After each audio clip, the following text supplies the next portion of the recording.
Hi friends, எல்லோரும் எப்படி இருக்கீங்க? நான் நல்லா இருக்கேன். நீங்களும் நல்லா இருப்பீங்கன்னு நினைக்கிறேன்.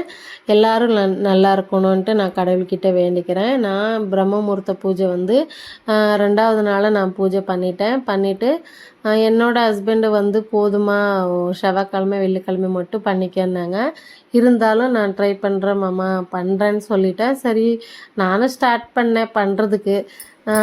சின்ன சின்ன பசங்க எல்லாம் வந்து சொல்லுவாங்க இல்லையா, எனக்கு வந்து எக்ஸாமு முடிஞ்சிருச்சு அப்படின்னு 10வது படிக்கிற பிள்ளைங்க, இந்த சின்ன சின்ன பிள்ளைங்க எல்லாம் சொல்லுவாங்க. அந்த மாதிரி எனக்கு மறுபடி கோல்டு பிடிச்சிருச்சே அப்படின்ற மாதிரி மறுபடி கோல்டு பிடிச்சிருச்சு. ஏன்னா எனக்கு வந்து கொஞ்சம் டஸ்ட் அலர்ஜி இருக்குது. அதனால் வந்து எது வெளியே சாப்பிட்டா, அதாவது எண்ணெய் ஐட்டம் சாப்பிட்டா இல்லை லைட்டாக இரும்பல் வரும், இல்லைன்னா எதான அதாவது எல்லா டைமும் ஆகாது. நம்ம எங்கன்னா வெளியூருக்கு போயிட்டு வரும்போது கொஞ்சம் ஆகிடும், தண்ணி மாற்றி குடித்தா ஆகிடும். அதே மாதிரி எண்ணெய் மாறிடுச்சுன்னா வந்து இந்த மாதிரி ஆகும். சரி ஓகே, நம்ம வந்து அதிகமாக வெளியே சாப்பிட மாட்டோமே, அதனால் வந்து வந்துடுச்சு நினச்சிட்டேன். அது மட்டுமே ரீசன் கிடையாது. மேரேஜுக்கு போன இடத்துல பாவம் அந்த அக்கா நம்மளோட ரிலேட்டிவ் தான். அவங்க நம்மளுக்காக கட்லு கொடுத்தாங்க தூங்குறதுக்கு, எல்லாமே பெட் எல்லாம் ரெடி பண்ணி கொடுத்தாங்க, எல்லாமே பண்ணாங்க. ஆனால் அவங்க வீட்டில் பாவம் உப்பு தண்ணின்றது எனக்கு தெரியல. அவங்களும் இந்த மாதிரி தண்ணி குடிப்பாங்களா இல்லையான்னு அந்த அக்காவுக்கும் தெரியாது. அவங்க வந்து எவ்வளோ நம்மளை நல்லா சூப்பராக பார்த்துக்கிட்டாங்க. ஆனால் அக்கா எனக்கு ஒரு பாட்டில் தண்ணி மட்டும் கொடுங்கன்னு சொல்லும்போது, சஞ்சனம்மா நீ இது சொல்லவே இல்லையே, எனக்கு வந்து நம்ம வீட்டில் போர் தண்ணி அப்படின்ட்டாங்க. ஐயோயோ அக்கா, எனக்கு வந்து தண்ணி வேணுமே, நைட் டைம் நான் எந்திரிச்சு குடிப்பேன்னு. சரி ஓகே, நான் அதே சூடு பண்ணி எடுத்து வந்து தரவான்னாங்க. சரிக்கா ஓகேன்ட்டு வாங்கி குடித்தேன். அப்பா சாமி, உப்புன்னா உப்பு, என்னடா இது கடவுளே நமக்கு இப்படி ஆயிடுச்சே அப்படின்ட்டு குடிச்சிட்டு சரி எந்திரிச்சு 1:30 மணிக்கு எந்திரிச்சு கிளம்பிட்டு அங்கேயே நல்லா நான் ஏர் ட்ரைவர் போடுவேன், அதையும் போட முடியல. ஏன்னா விட்டுட்டு போயிட்டேன். அவ்வளோதான் சாமி, வந்து 2-3 நாளைக்கு வந்து கம்னு இருந்துச்சு. உனக்கு நமக்கு வராமல் யாருக்கு வருது சொல்லுங்கள், அது வந்துருச்சு. அவ்வளோதான் கோல்டு வந்துட்டு அதுக்கப்புறம் ஒரு 4 நாள் கேப் ஆகிட்டு, சரி விடு நம்மளுக்கு வராமல் வேறு யாருக்கு வரப்போகுது, மரத்துக்காக வரப்போகுதுன்னு நினச்சி அதையும் 2 நாள் கூடவே வச்சுக்கிட்டு நமக்கு மூக்கில் தண்ணி ஊற்றிடுச்சு. நமக்கு தான் மூக்கில் எதுவுமே வராது, தண்ணியாக வந்துச்சு. 2 நாள் கண்ணில் தண்ணி ஊற்றிட்டு அப்படியே சோகமாக படுத்துட்டு இருந்தேன். என் ஃப்ரெண்டு கால் பண்ணான், என்ன உனக்கு கோல்டு மட்டும் உன்னை விட்டுட்டே போக மாட்டேங்குது, நீ தான் திருப்பதி போனியே, அங்கே விட்டுட்டு வர வேண்டியதானே அப்படின்னு கேட்டான் என் ஃப்ரெண்டு. சரி ஓகே, அதுதான் திருப்பதிலேருந்து நான் தான் கூடவே கூட்டிகிட்டு வந்துட்டேனே, என்ன பண்ணுறது, இங்கேயும் வந்துச்சு அப்படின்னு. சரி ஓகே. அப்புறம் என் ஃப்ரெண்டு சொன்னான், நீ தான் சாய்பாபா ராகவேந்திர சாமிக்கு வந்து நைவேத்தியத்துக்கு பால் வைக்கிறல்ல, நைவேத்தியத்துக்கு பிரசாதம் வச்சு தண்ணியும் பால் நீ எடுத்து பாரு, கொஞ்சம் கம்மி ஆகும்னா. சரி ஓகே, நானும் வந்து கடவுள் மேலே பாரத்தை போட்டு அவ்வளோ தண்ணி கொட்டிகிட்டு இருந்தது மூக்கில்.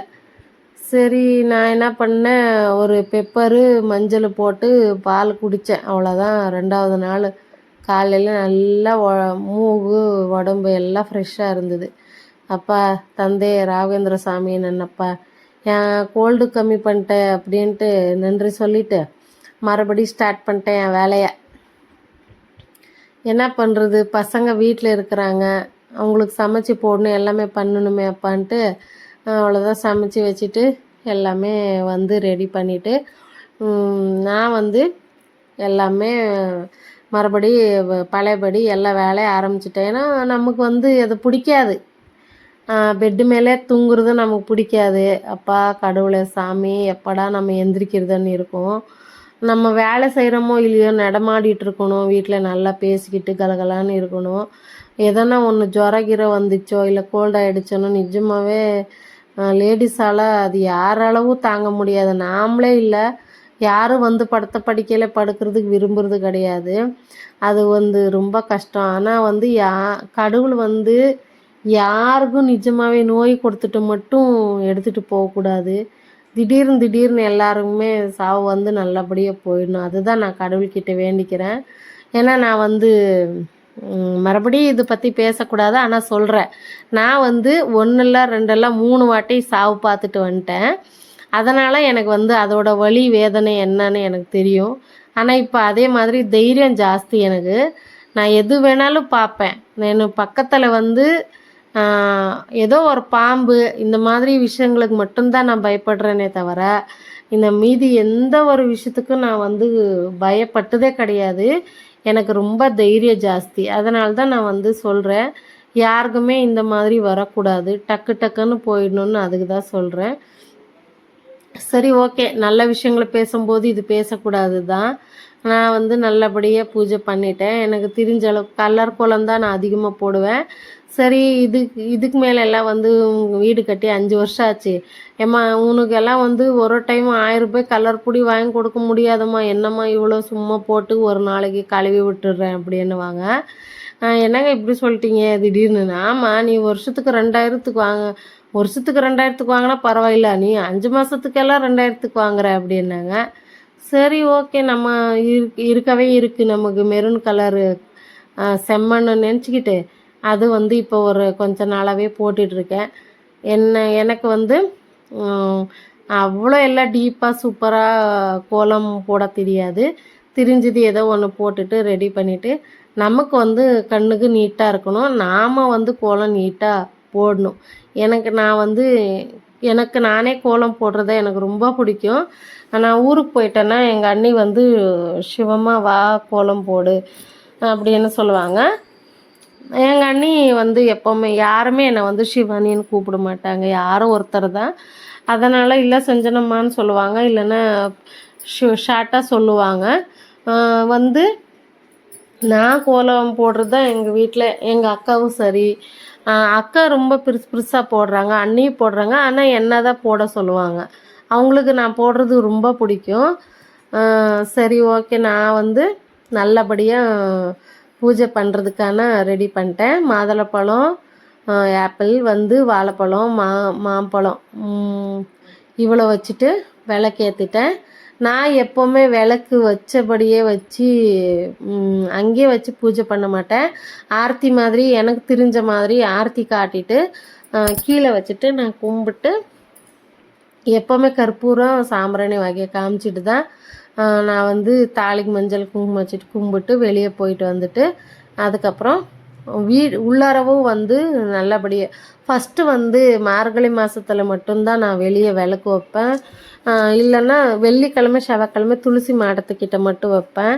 அவ்வளோதான். வீட்டுக்குள்ளார மட்டும் எவ்வளோ விளக்கு 11 விளக்கு வரைக்கும் நான் உள்ளே ஏற்றிடுவேன். அது எனக்கு வந்து அப்பத்துலேருந்து பழக்கம். சாய்பாபா முன்னாடி 2 வைப்பேன், வாராகி அம்மன் கிட்ட 1 வைப்பேன். இப்போ வந்து ராகவேந்திர சாமி வேறு வந்திருக்காங்க வீட்டுக்கு, அவங்களுக்கும் 1 வைப்பேன்.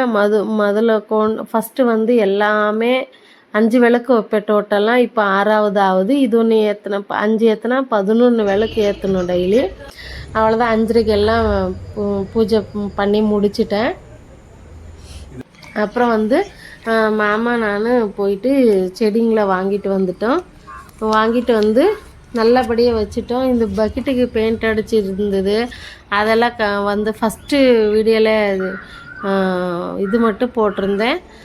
இப்போ மறுபடியும் இவ்வளோ பக்கெட்டுக்கு அடிச்சுட்டு பெயிண்ட் எல்லாம் வந்து போட்டாச்சு.